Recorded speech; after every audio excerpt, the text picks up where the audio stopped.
Brilliant performance. What a result. Atletico Bilbao 0, Manchester United 3. All you Manchester United fans in the world, I know you are bouncing, the players are bouncing. It was a really... The first leg couldn't have gone better. Played well from start to finish, created enough chances. We could have won 5-0, could have won 6-0, but hey, 3-0 going back to Old Trafford is okay for us at the moment. Well, welcome to our YouTube channel. Just because of Manchester United, we cover everything Man United, match previews, match reviews, breaking news, big time discussions within the club. Before we begin the review of the game between Man United and Atletico Bilbao, do not forget to like, follow, subscribe, share, do whatever to this YouTube channel. If you are a true Man United fan and you're not following this channel, you're on a long thing. Well, let's get right into it. Coming into this game, a lot of United fans I know were bothered because you look at Athletic Bilbao's home record, especially at the San Mamés, where they've been spotless in the Europa League this season. I think 6 games and they had not lost before tonight.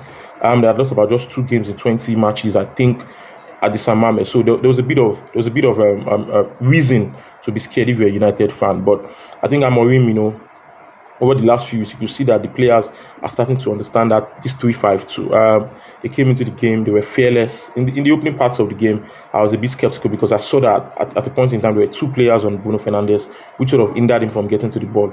But the outlets we had was Garnacho, we had Dogo on this side too, and Garnacho scoring that goal, I think he eased a bit of pressure on Fernandes because then they needed to switch and understand that, okay, if 2 guys were on Fernandes, then they were opening spaces on the flank. Started the game well, like I said. Garnacho got that goal, rightfully ruled out for offside, just a little bit offside, but he opened the game because now they knew that, okay, they couldn't just stay on Bruno.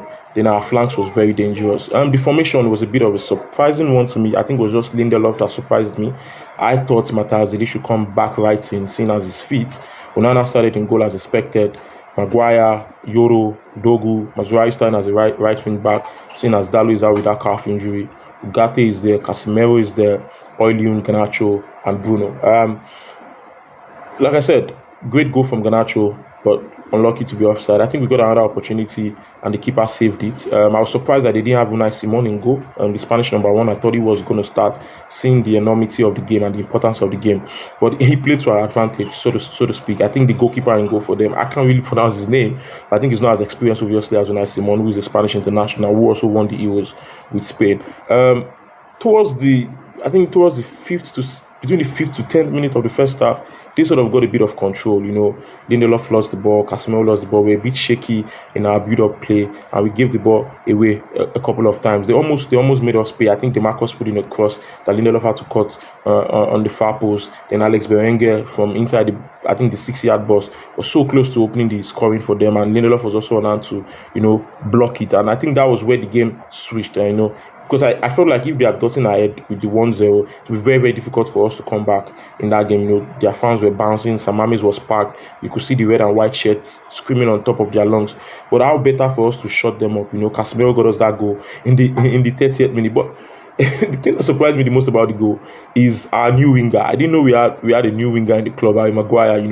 I knew everybody knows how good he is on the ball, everybody knows how good he is on air. But the presence of mind, the skill to do what he did on the right flank, got that ball. I was screaming on top of my lung. I was like, pass the ball. But he got that ball, chopping to his left, chopping to his right. And he didn't even cross once, because I thought if he had crossed that ball, probably going to be blocked by the fullback. He took it to the byline, put the cross in. Ugarte was on hand to Eddie. I wasn't sure if Ugarte was trying to pass or trying to score, but Casemiro was on hand to Eddie at the far post. What the glancing at the far post, 1-0, and it was really good for us because we needed that goal to settle us in. We got the goal. The game was open. I think we're a bit calmer. I loved a lot of things that Ugarte did in midfield. If he can just clean up the way he loses the ball, I think his ability to carry the ball is something that we really don't have in that team. I think only him and Maino has it in our midfield, and that's something he did really well in the game. Casemiro was a very calming presence. Bruno was also a calming presence. I think one other thing we did really well was overloading the midfield, because what the 3-5-2 formation gives you is you have 5 guys in the midfield.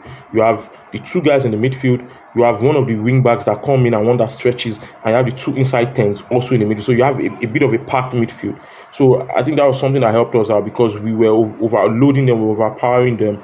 And on 1v1 situations, our wing backs were on hand to block them out. Mazraoui did a really good job on Nico Williams, and Dogu / Yoro did a very good job on Inaki Williams. So I think that sort of kept them really, really quiet. Then the turning point of the game came in, I think, the 35th minute. Really nice ball. I think it was Garnacho either Garnacho or Dogo. I don't know. I can't remember who put the ball. Maybe Mazraoui. I can't really remember. But somebody put the ball, really great ball, into the box 18. I felt like Oilun should have scored, but on the second watch, then I knew straight away that it was a foul, and there was no way the referee. A lot of people were saying, "Oh, maybe it's a controversial call," but listen, there's no way the referee gives a penalty there and it doesn't ditch out a red card, because it was a clear goal scoring opportunity, and the rule says if you stop a clear goal scoring opportunity, it's a red card. The cross came in low and fast, and all Oilun needed was to just put his foot through it, but Danny Vivian impeded him, dragged him back, and rightfully so. It was a bit annoying because VAR check was unnecessarily long. I felt like after one or two watches, you should be able to determine that yes, that's actually a foul. And Danny Vivian was rightfully sent off, and Bruno Fernandes, my word, there's ice in that man's veins, ice in his veins. How calm he was. You look at the stadium, you look at their fans booing and bouncing, and the colors, the red and white colors of their stadium. Anybody, I myself for one, would probably be scared, but that man knows. He's cold. The eyes in his veins, very calm. The keeper was even smart enough because the keeper understood his technique. So the keeper did not choose a position very early to make it easy for him. But he still had the presence of mind to understand that yes, I'm going to put it here and I'm going to go the other way. And that was something he did. It was really, really important that we got that second goal. I think he scored on the 37 minutes. Great time. Then now 2-0 up, playing away from home, 1-1 advantage. What's the worst that could happen? And I think from that moment on, you could see our build-up play. You could see the way we were holding on to the ball. Mazraoui was doing really good things on the right. Patrick Dogu was doing excellent things on the left. I think he put in a good, 2 or 3 good crosses. Casemiro, fantastic for me. Ugarte was brilliant. Maguire was good. Yoro, my word, what can I say about a 19-year-old? Did everything brilliantly. There were instances where I felt like, yeah, this is the end product, the finished product of what an Amorim team would look like. And we got the third goal, 45th minute, just on the brink of halftime.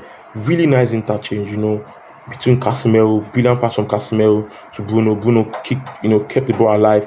Oilun used his strength, kept it alive, gave it to Ugarte, and a brilliant back heel from Ugarte to Bruno Fernandes, who just, my word, our best player in the team, our leader for a reason, and struck the ball and just found the back of the net. I think we sort of stunned them a bit because they were not really expecting to be down. Obviously, nobody expects to be down 3-0 at home, but it wasn't just the result, it was the way we played in the first half, and I think it was something that stunned the Athletic Bilbao team. We could have been 4-0 up in the first half too.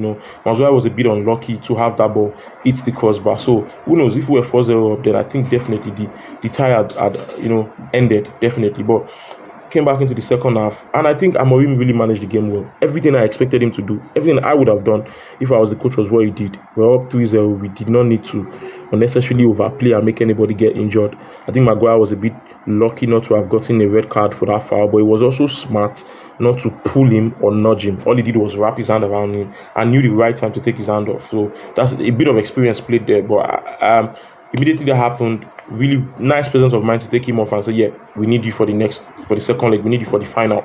You're not going to get red carded now. So took him off, took Ugarte off too, because you don't want him getting any unnecessary yellow card that will probably hinder him from being in the final. I think he got the subs right, taking Maguire off, bringing in Delete after a couple of weeks out to let him get a feel of the game. Bringing in Mason Mount to also get a feel of the game. Mainu also came in, did a lot of really good things. Were very nifty with his touches. I think Luke Shaw was brilliant when he came on.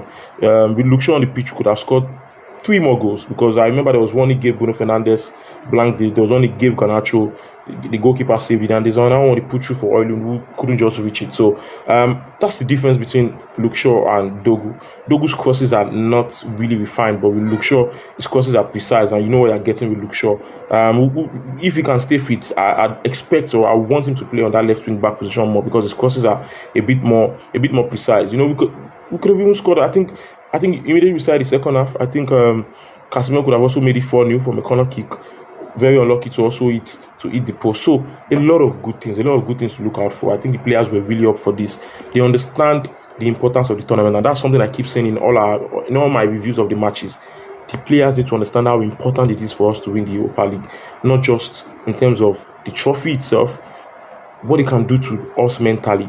We've had a very poor season, probably maybe our worst in recent times, or even in the issue of the club. What it can do to turn things around mentally, the financial aspect of it, the power it gives us in the transfer market next season. So it's really, really important that they come back to Old Trafford next week Thursday and get the job done. I know we'll be playing Brentford at the weekend on Sunday.